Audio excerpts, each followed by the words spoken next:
The grandmother's hands moved through the garden soil with the careful attention of someone who had known hunger, and as she showed her granddaughter which herbs to harvest and which to leave for later, she realized that the child had never seen an empty field, had never watched a neighbor die for want of bread, had never known the world as it had been in those terrible years when the sickness came and took away half of everything, leaving the survivors to rebuild from ruins they had never imagined could exist. The year was 1448, exactly 100 years after the Black Death had first swept through Europe in its most devastating wave, and the continent that existed now was fundamentally different from the one that had existed before.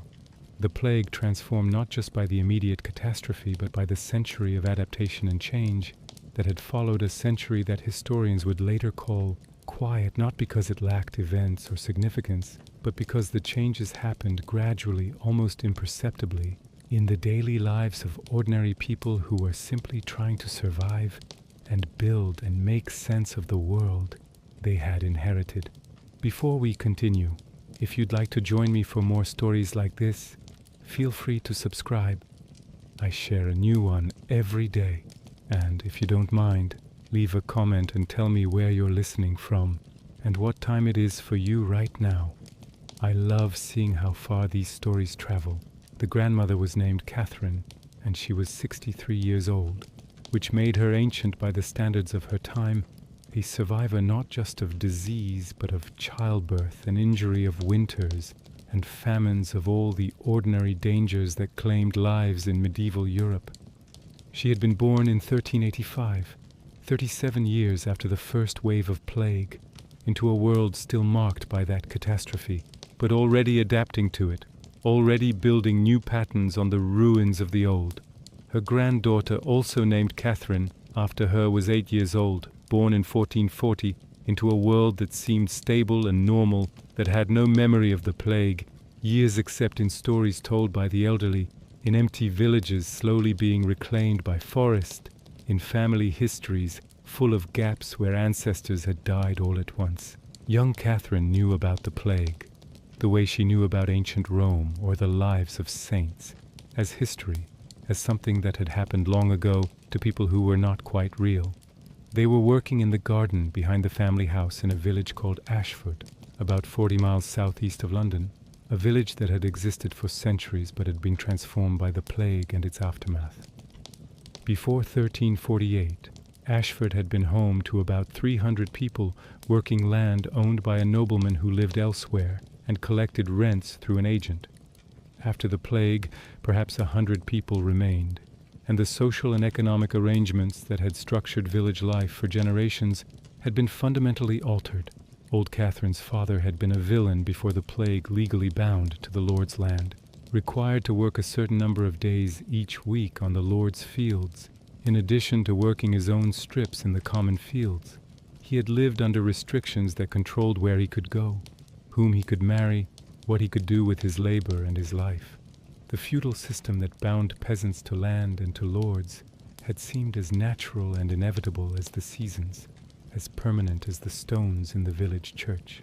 But the plague had shattered that system, or at least cracked it so severely that it could never quite be repaired. When half the village died, when labor became scarce and land abundant, the old arrangements stopped making sense. Peasants who survived found they could demand better terms, could threaten to leave if conditions didn't improve, could play lords against each other in a labor market that suddenly favored workers over landowners.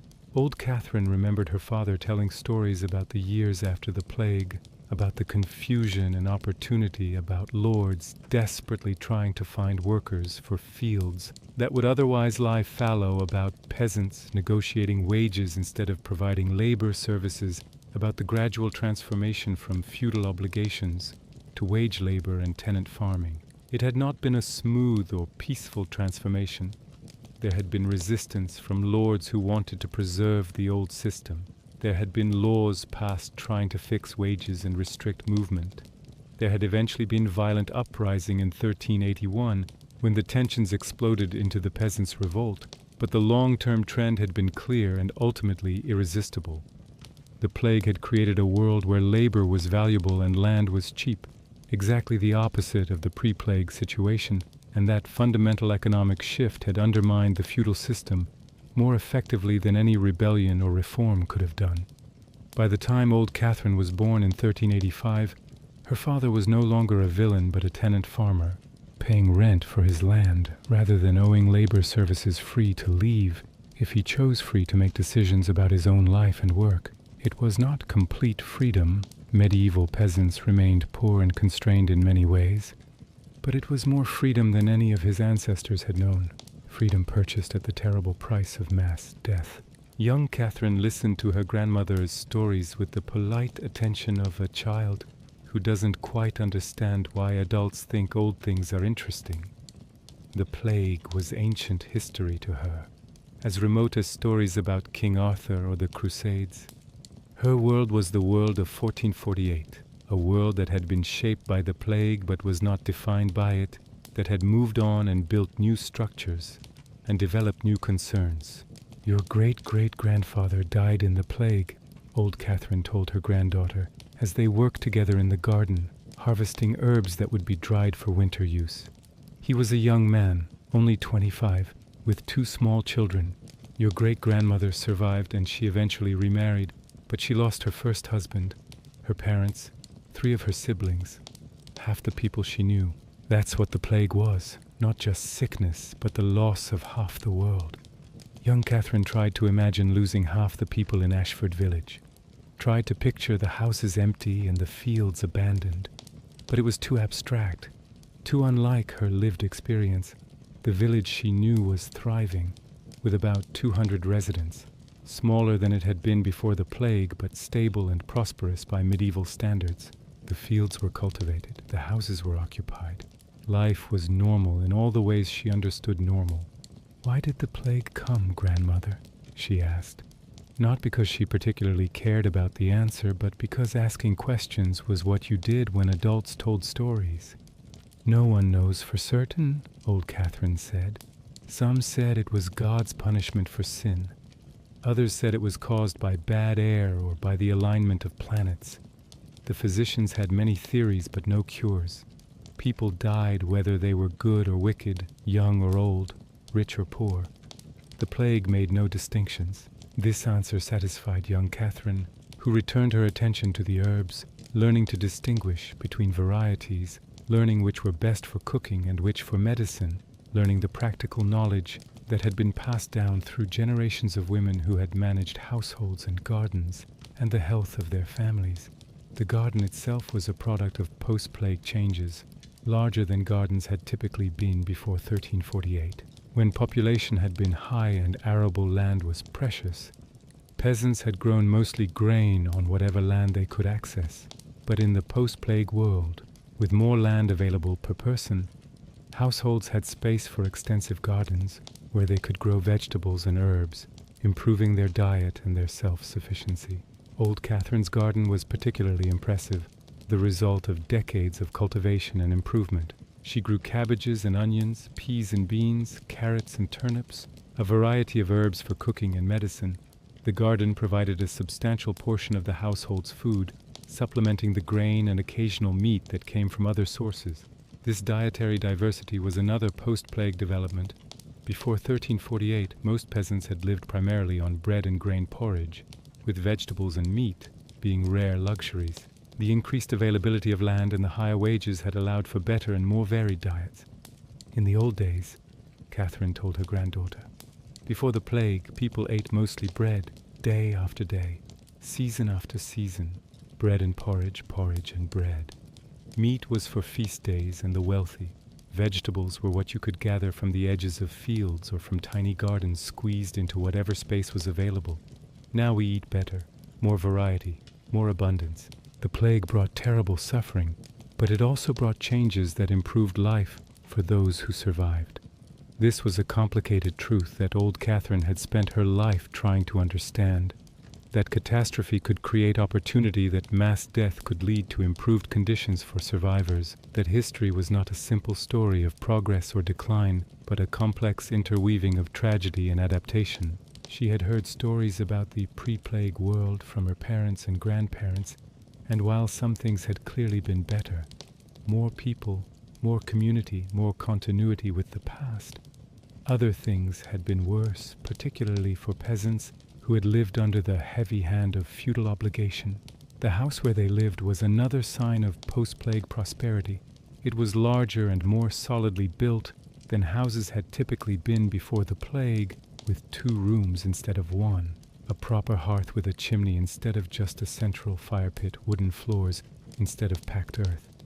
Old Catherine's grandfather had built the house in the 1370s, using techniques and materials that would have been beyond the reach of most peasants before the plague. The ability to build better houses reflected several post-plague changes. Higher wages meant peasants had more money to invest in improvements. The depopulation meant more timber was available as previously cultivated land reverted to forest. The labor shortage meant that skills like carpentry, once reserved for specialists serving the wealthy, had to be more widely distributed as fewer specialists were available.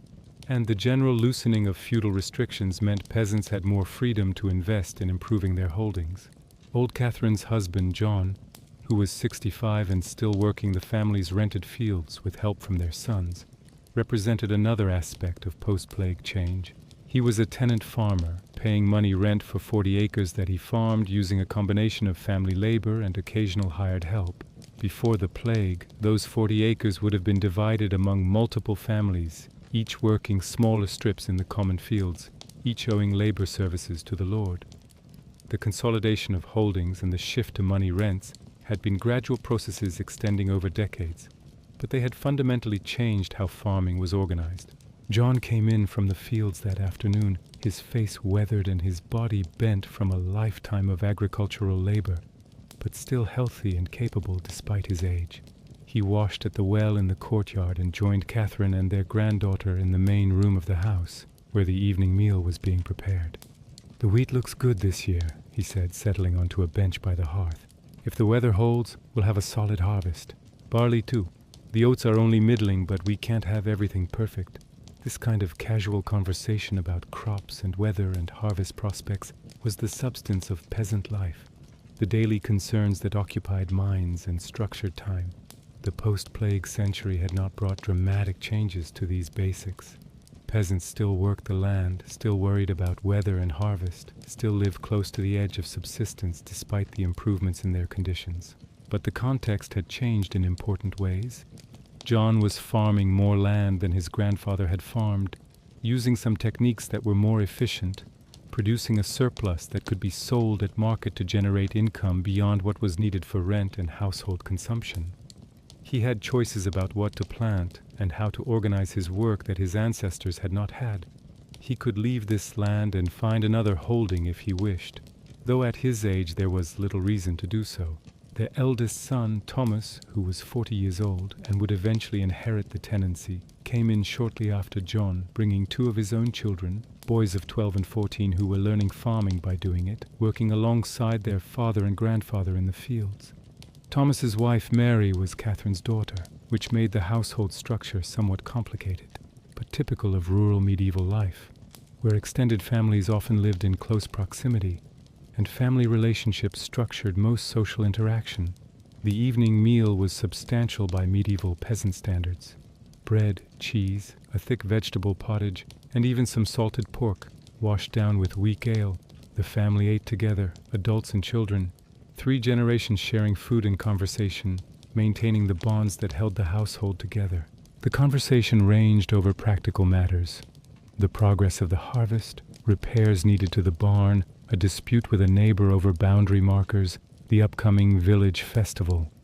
These were the concerns that filled peasant lives, the ordinary small-scale dramas that mattered more to those involved than the larger historical forces shaping their world. But old Catherine also told stories, as she often did in the evenings, stories about the past, about the plague years and the decades that followed, about the changes she had witnessed in her long life. She told about her grandmother, who had survived the plague as a young woman and had lived to be 75, spanning nearly a century from the world before the plague to the world after.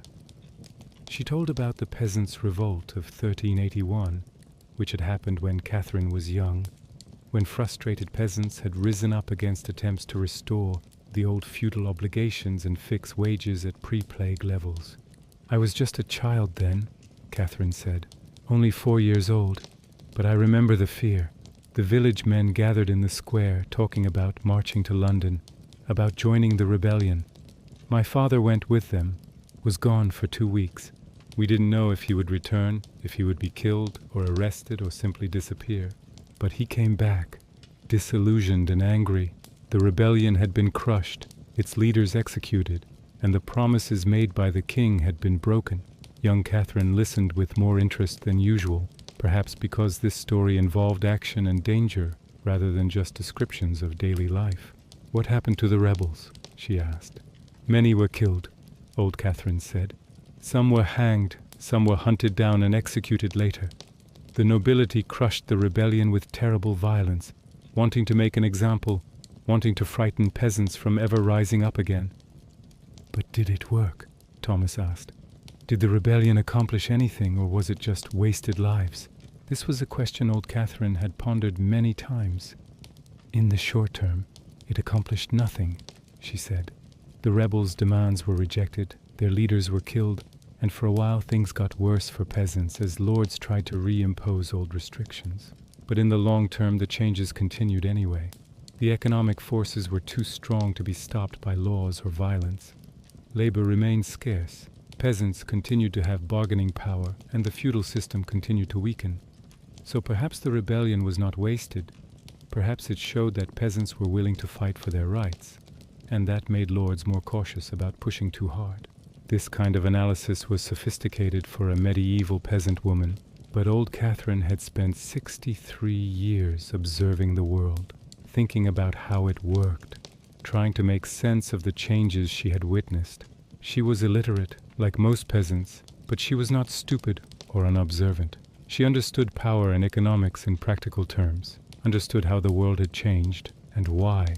As darkness fell and candles were lit, another small luxury that reflected post-plague prosperity, as candles had been expensive before 1348, the family continued their evening routine.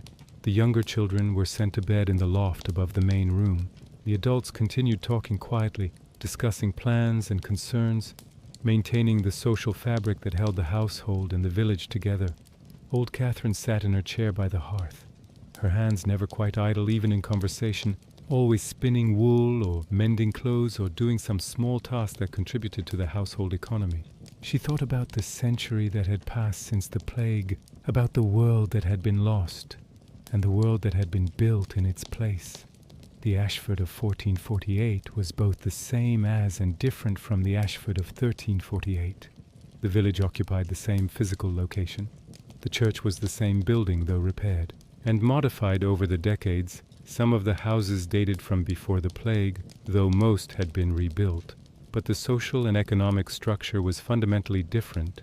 The population was permanently reduced, and the relationship between peasants and land had been transformed. The most visible difference was the empty spaces.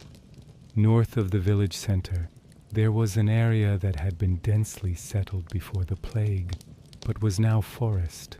The houses that had once stood there, long since collapsed, and overgrown the land no longer needed for agriculture. South of the village, several farms that had been occupied before the plague stood empty or had been absorbed into larger holdings.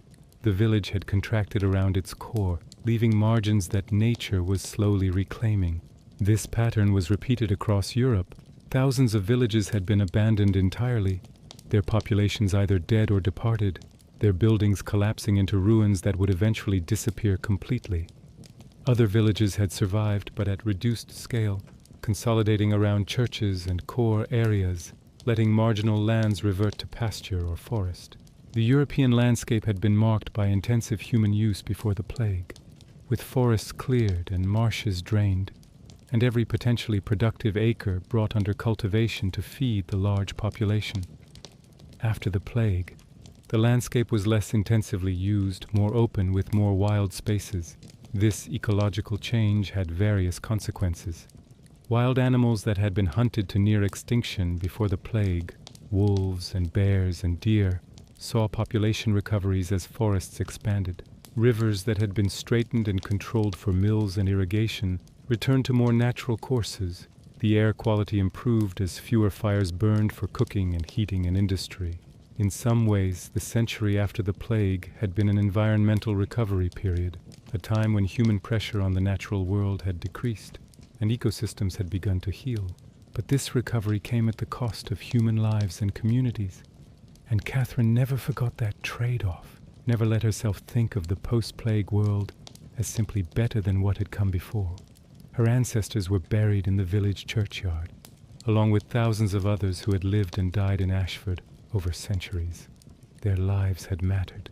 Their communities had been real and valuable, and the plague had destroyed something that could never be fully recovered. As the family settled down for sleep, spreading out in the 2 rooms of the house, old Catherine lay awake for a while, as she often did, her mind wandering over memories and reflections. She thought about the granddaughter who bore her name, about what kind of world that girl would live in, whether the relative peace and prosperity of recent decades would continue, or whether new catastrophes would come.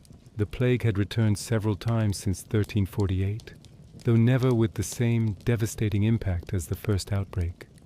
There had been serious epidemics in 1361, 1369, and several times in the early 1400s. Each time, the death toll had been substantial but not world-ending, taking perhaps 10 or 20% of the population rather than half. People had learned to respond to plague outbreaks with quarantines and flight, with public health measures that somewhat reduced the spread. Though the disease remained mysterious and terrifying, young Catherine would grow up knowing that plague could return at any time. That death could come suddenly and without warning. This awareness shaped how people lived, made them more conscious of mortality, more focused on salvation and the afterlife, more concerned with preparing for death even while engaging fully with life.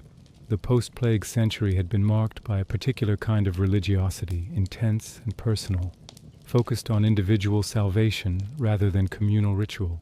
The churches had changed too, adapting to the post-plague world.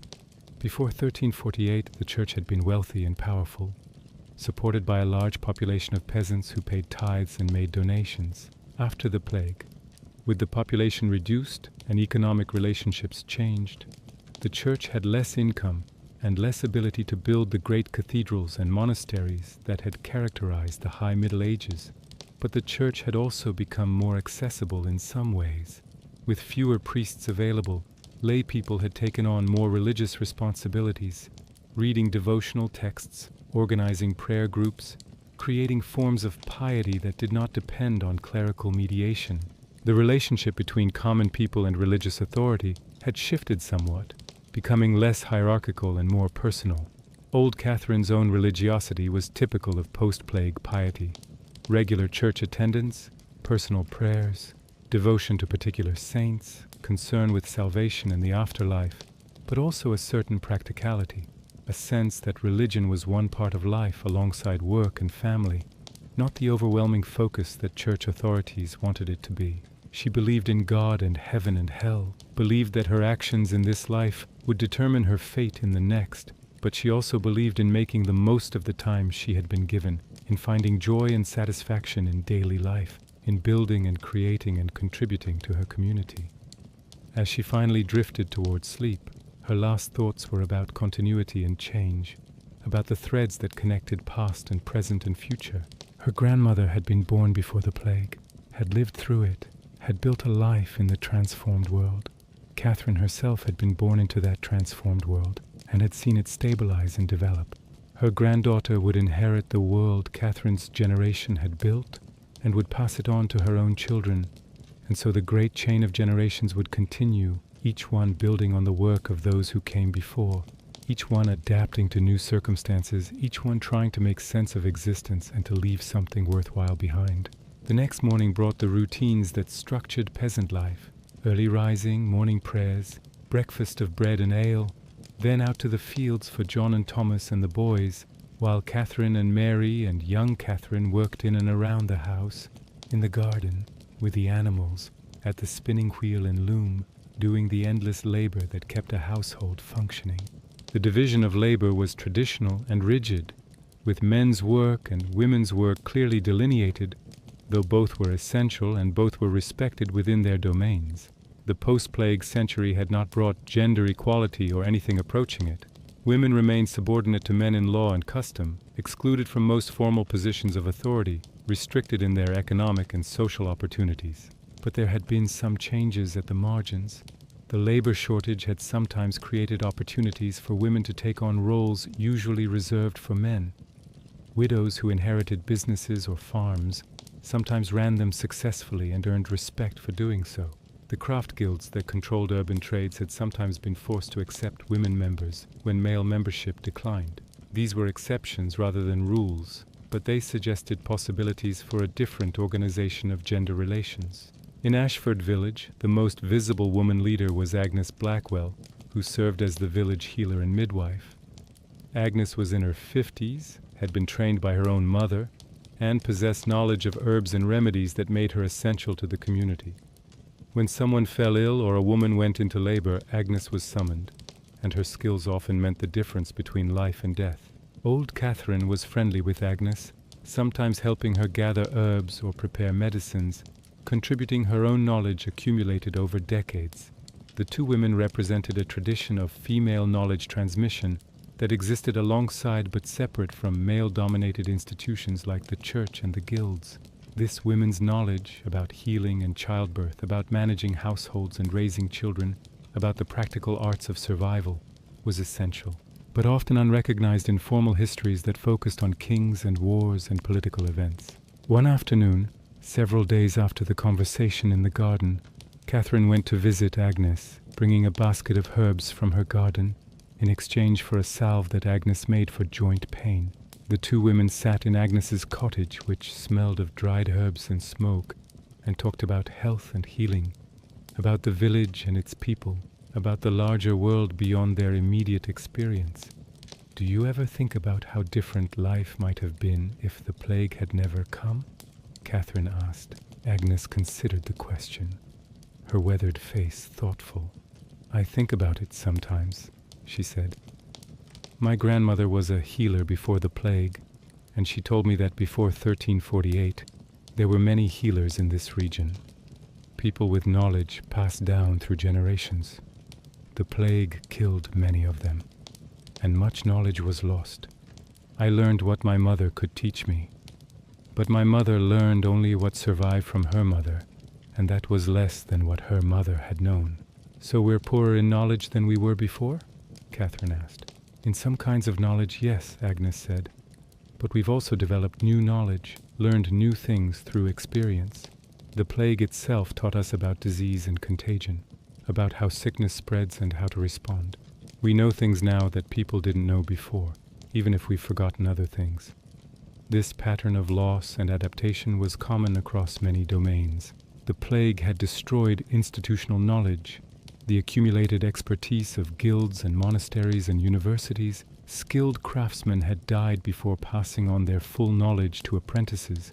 Scholars had died with books unwritten and research uncompleted.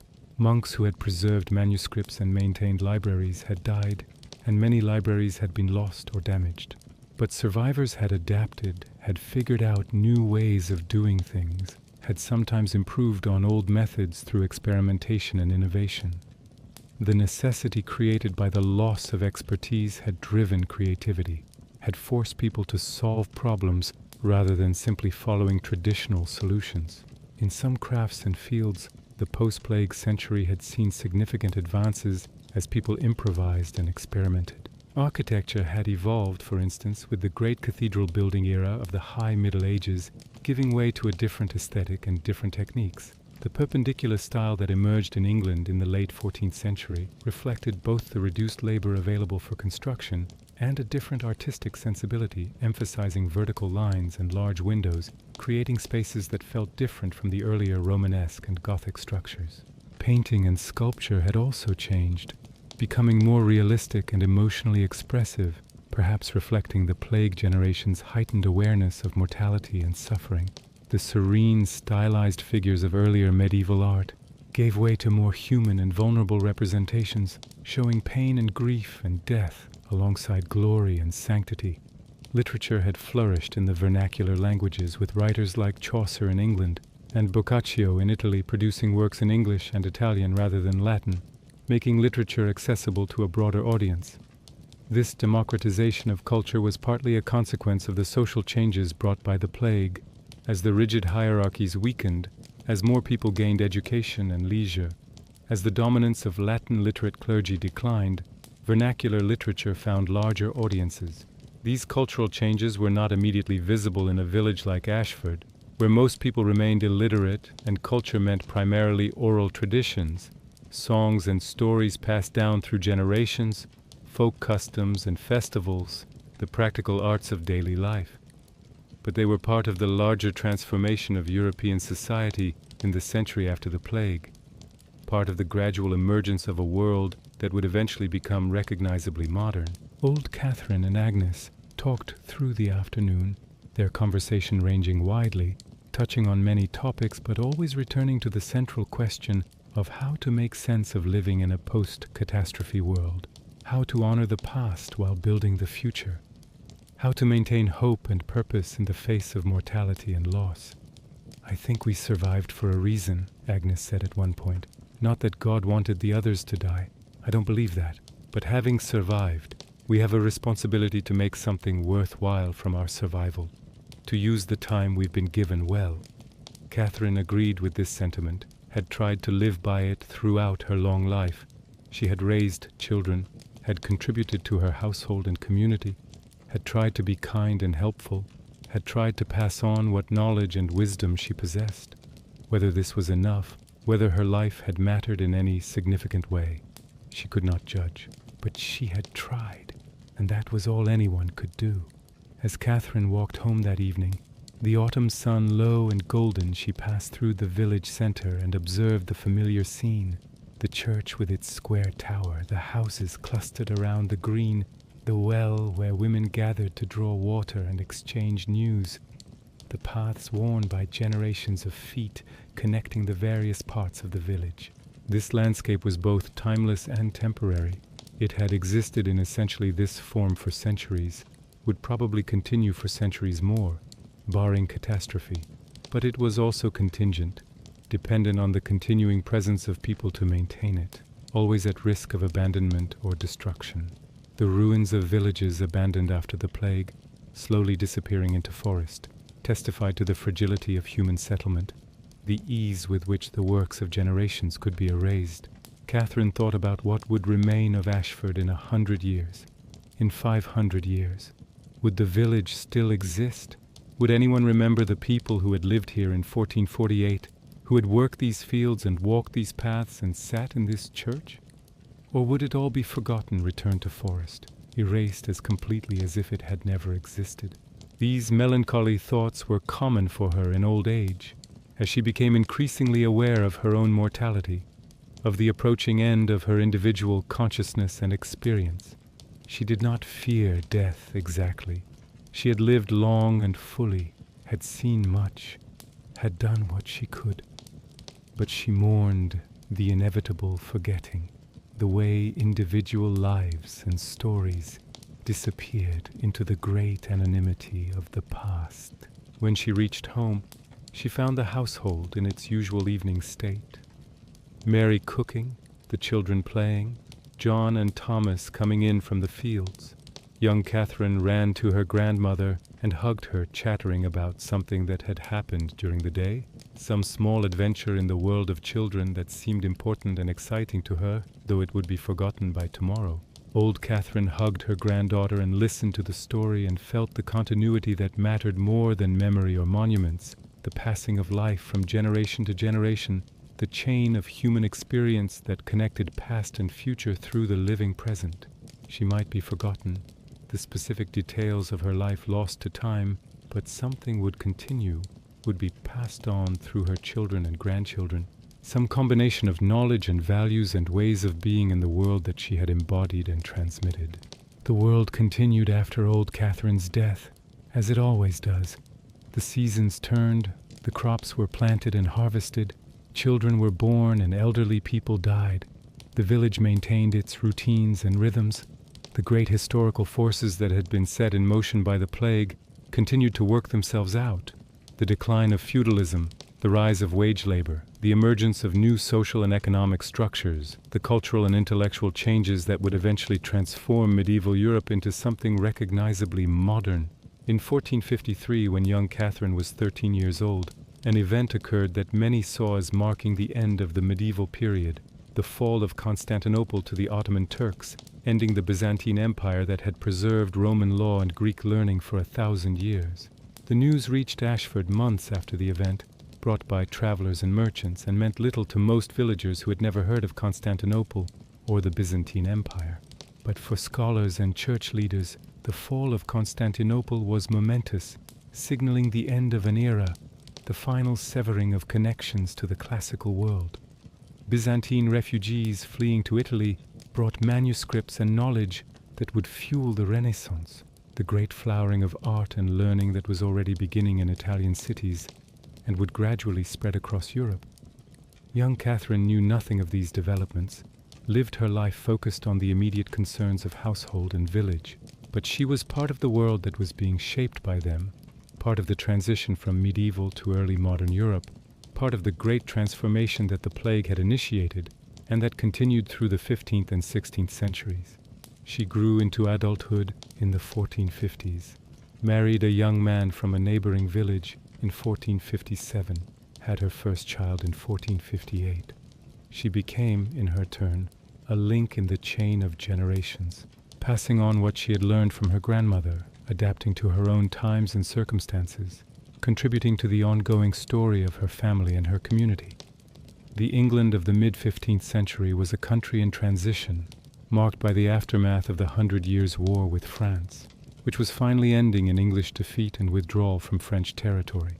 The long war had drained English resources and disrupted trade, but it had also created a military class and a sense of English national identity that would shape the country's future. Domestically, England was entering the period that would become known as the Wars of the Roses, the dynastic conflict between the houses of Lancaster and York that would dominate the second half of the 15th century. These noble conflicts meant little to peasants in villages like Ashford, except when armies passed through demanding food and supplies, or when taxes were raised to finance the warfare. But the general trend for peasants remained positive through the mid-15th century. Wages stayed relatively high, rents remained lower than before the plague, and the feudal restrictions that had bound peasants to the land continued to weaken. The labor shortage that had emerged from the plague was slowly being addressed as population gradually recovered, but the recovery was slow enough that workers retained considerable bargaining power. Young Catherine's household prospered moderately through the 1460s and 1470s. Her husband Thomas was a capable farmer. Her children grew healthy and strong, and the family maintained the tenancy of the same 40 acres that her great-grandfather had farmed after the plague. The continuity was comforting, connecting the present to the past, suggesting that the future might be similarly stable. But continuity was always incomplete and provisional. The village continued to change, with some families dying out or moving away, others arriving or expanding. The physical landscape shifted as some marginal lands that had been abandoned after the plague were gradually brought back into cultivation as population slowly increased.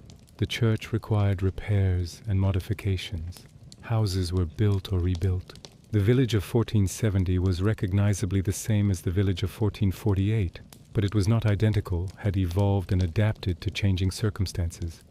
By 1480, Catherine was 40 years old, with several children and grandchildren, occupying the position of household matriarch that her grandmother had held when Catherine was a child. She told stories to her grandchildren about her own grandmother, about the plague and its aftermath, about the changes that had transformed English society over the century and a half since 1348.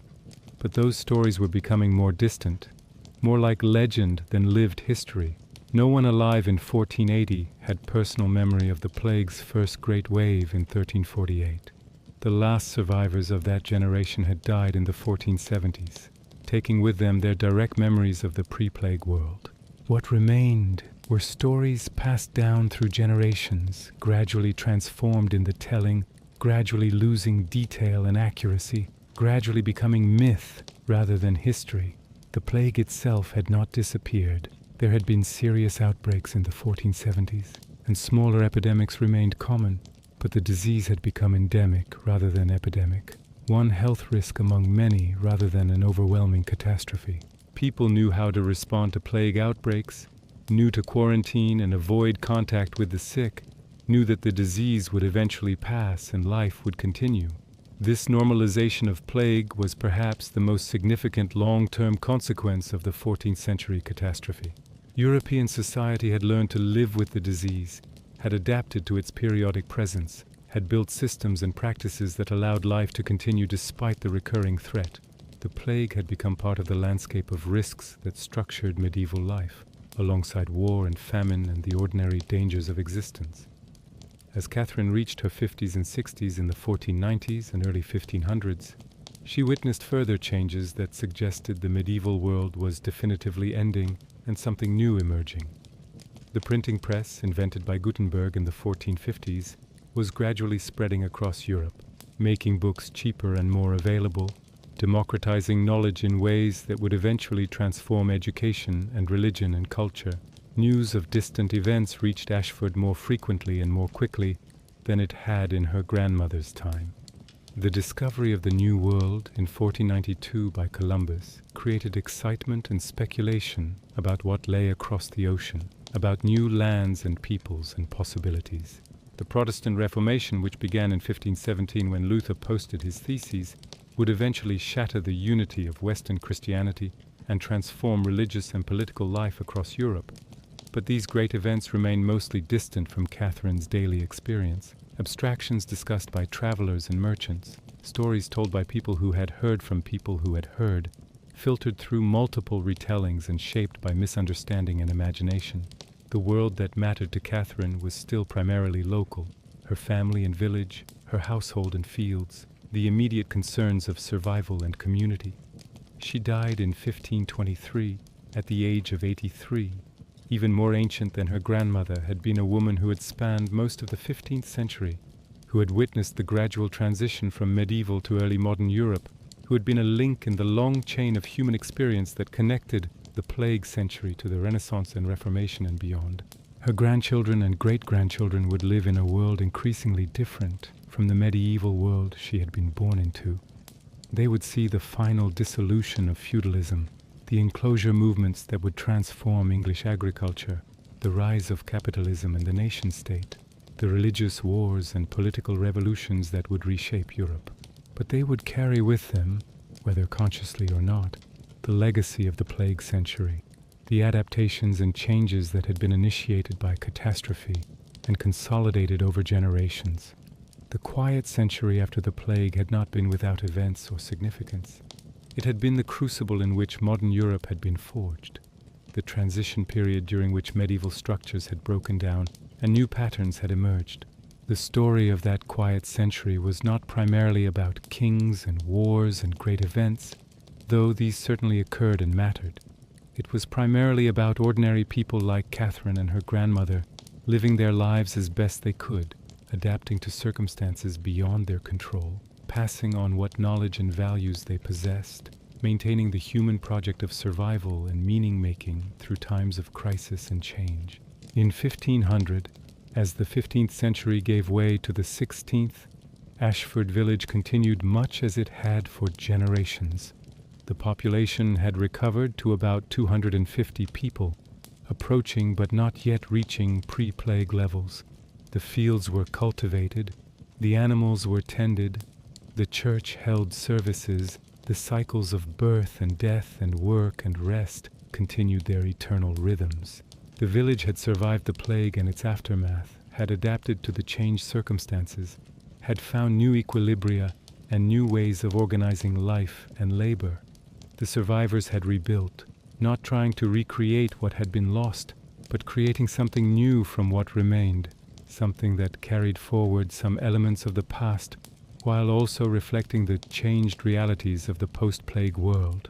This pattern of survival and adaptation was repeated across Europe in thousands of villages and towns and cities, creating a continent that was recognizably continuous with its pre-plague past but also fundamentally different, transformed in ways both obvious and subtle by the catastrophe and the century of adjustment that followed. The quiet century had been a time of loss and grief, but also of opportunity and change, of traditions breaking down and new patterns emerging, of human resilience demonstrating itself through the simple act of continuing, of building, of creating meaning and community and beauty, despite everything that worked against those projects. As the 16th century progressed and Europe moved further from the plague years, the memory of the catastrophe gradually faded from living experience into history, from personal trauma into cultural memory, from immediate presence into distant past. But the consequences remained, embedded in the social and economic and cultural structures of European society, shaping how people lived and worked and related to each other and understood their world. The modern world that would eventually emerge from these centuries of transformation, with its capitalism and nation-states, its science and secularism, its individualism and mobility, was rooted in changes that had been initiated or accelerated by the plague and its aftermath. The catastrophe had broken the medieval synthesis, had shattered the feudal world, and had created the conditions for something new to emerge. Whether this new world was better or worse than what had been lost was a question with no simple answer. It was certainly different, offered different possibilities and different constraints, created different forms of freedom and different forms of oppression. The people who lived through the transition could not see the larger pattern, could only respond to their immediate circumstances, making choices and adaptations that collectively shaped the future in ways no individual could control or predict. But they persevered, and in their perseverance they demonstrated something fundamental about human nature, the capacity to endure and adapt to find meaning, even in suffering, to maintain hope even in despair, to build and create and love even in the face of death and loss and catastrophe. The grandmother teaching her granddaughter in the garden, the peasant family sitting around the fire telling stories, the village celebrating harvest and mourning death. These were the small ordinary moments that constituted the quiet century, that made up the texture of daily life, that connected individual experience to larger historical forces. And in those moments, in that ordinariness, was contained something precious and valuable. The simple fact of human life continuing, of people finding ways to live together and support each other and pass on what they valued to the next generation, of the great human project of survival and meaning-making persisting through time and change and catastrophe. The quiet century was ending as the 16th century progressed, giving way to an early modern period that would bring its own catastrophes and transformations, religious wars and colonial conquests, scientific revolutions and political upheavals. But the lessons of the plague century would remain relevant, would continue to speak to anyone who faced crisis and loss, who needed to adapt and rebuild, who wondered whether survival and recovery were possible after catastrophe. The answer provided by the quiet century was yes, survival and recovery were possible, though never complete, never without cost, never returning to exactly what had been lost. But life could continue, communities could rebuild, meaning could be found, and the human story could go on, carrying forward through time both the scars of trauma and the strength of resilience, both the memory of loss and the reality of adaptation.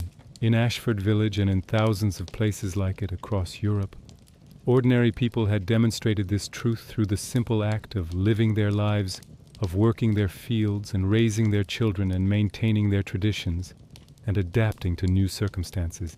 They were not heroes or saints, not great figures who shaped history through dramatic actions, but ordinary people doing ordinary things. And in their ordinariness they had achieved something extraordinary. The continuation of European civilization through its darkest hour, the preservation and transmission of culture and knowledge and values through a time of catastrophic loss. Their story deserved to be remembered and honored, not because it was unique or exceptional, but because it was representative of how humanity responds to crisis, how people manage to continue despite everything, how the fabric of society is maintained through the small acts of ordinary people who simply refuse to give up, who find ways to adapt and survive and build and hope. The quiet century had been a time of mourning and rebuilding, of loss acknowledged and life continued, of traditions preserved and new patterns created. It had been a time when the future hung in balance, when it was not clear whether European civilization would recover or collapse entirely, when every small act of creation and maintenance and transmission mattered. And through the cumulative effect of millions of such small acts, across generations and across the continent, the recovery had happened, the future had been built, the story had continued. The plague had not had the final word, death had not won, and the quiet, persistent voice of human life had continued speaking, telling its stories, passing on its knowledge, maintaining its presence in the world, despite everything that threatened to silence it forever.